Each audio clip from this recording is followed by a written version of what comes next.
আসসালামু আলাইকুম। পঞ্চম শ্রেণীর সুপ্রিয় শিক্ষার্থীরা, তোমরা সবাই কেমন আছো? সবাইকে জানাই আন্তরিক শুভেচ্ছা ও অভিনন্দন।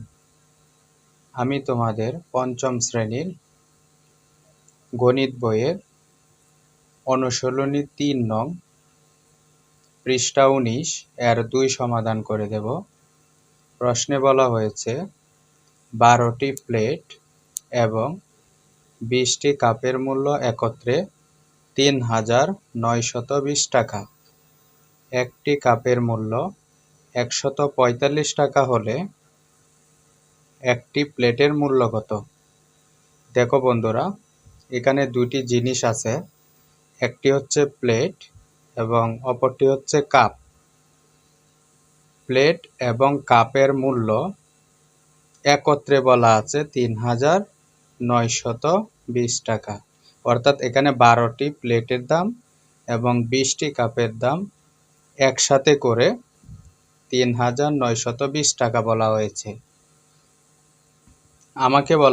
তোমাদেরকে বলা হয়েছে একটি কাপের মূল্য যদি ৪৫ টাকা হয় তাহলে একটি প্লেটের মূল্য কত? প্রশ্নটা পড়ে তোমরা প্রথমে যে কাজটা করবা সেটি হচ্ছে একটি জিনিসের দাম কোথায় দেওয়া আছে সেটা খুঁজে বের করতে হবে।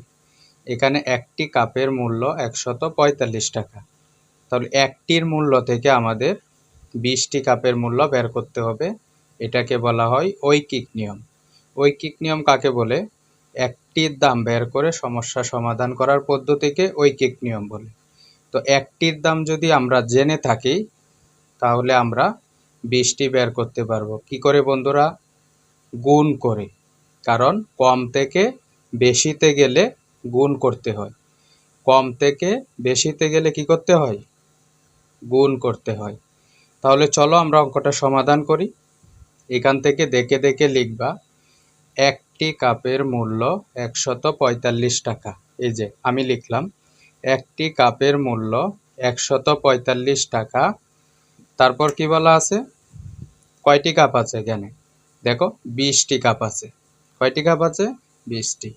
তো ২০টি কাপের মূল্য সমান ১৪৫ গুণ ২০ টাকা। গুণ করব।